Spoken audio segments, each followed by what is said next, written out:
We've been talking this morning about two senators, the bipartisan effort, criticism that the FTC fine for Facebook is not enough.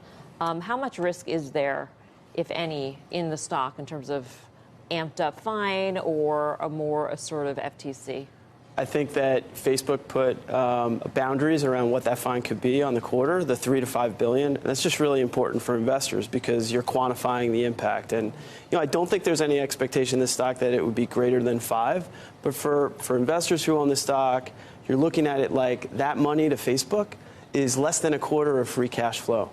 If Facebook could put most of these issues in the rearview mirror, and you move on to fundamentals where you have stable revenue growth and you have outperformance on earnings, upward and positive earnings revisions, where they're not spending as much as we thought. As long as that FTC fine does not impact the operations of the business, the fact that they can continue to sell ads on Instagram and do what they do, I think it's largely in the narrative of Facebook behind us. Now, I don't want to be too complacent about it, right, but I just don't think it's going to lead to either breakup of the company or any sort of tectonic change in the way that they make money. I mean, in terms of ad spend, in terms of users, the last quarter really seemed to cement this narrative that the worst is behind them in terms of the impact on the core business. But in terms of the spend, that's the part of the equation that seems like that could ratchet higher, depending on what. I disagree. No, I think like last year they put this massive marker on spend, and that was Zuckerberg's response to Congress. He's like, I'm going to throw more billions of dollars against privacy and security than you think I even can.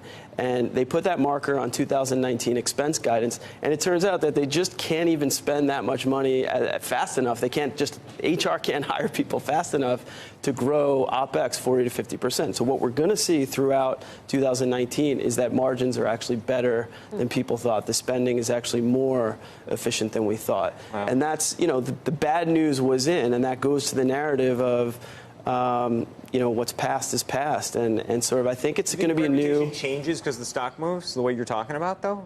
Well, keep in mind on the stock is that people say, well, now maybe they're less incentivized to put up a good quarter next quarter because the stock is back, and they're trying to play this game of not showing too much impressive results. The stock's still below its high from last year. Okay, if you look at it on a multiple. They're on their way to $10 of earnings. If you put a 25 times multiple on that, that's a $250 stock. Stock's at $195. So I actually think the FANG in general are all towards the high end of their charts, and it might be time for them to take a breather. But Facebook is one where I think we see the best value and the best opportunity for the narrative to improve. The final point would be newer products. So now everybody that I talk to is interested in talking about e-commerce and payments and Instagram checkout and other creative things that they could do to innovate, and they just had F8, and to continue to grow the business. So if that narrative takes hold at these multiples, I think the stock could be really good. Will there be a question mark over Netflix for the rest of the year because of Disney?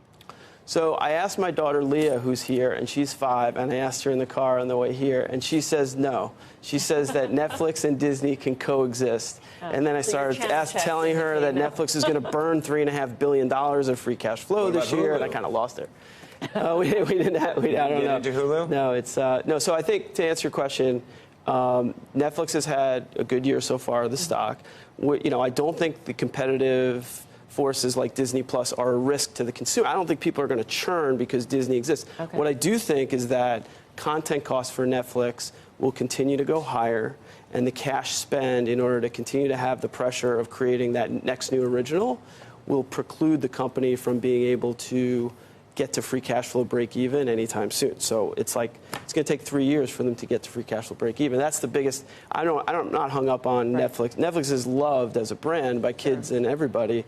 It's just the financial kind of characteristics of it. Anthony, thank you.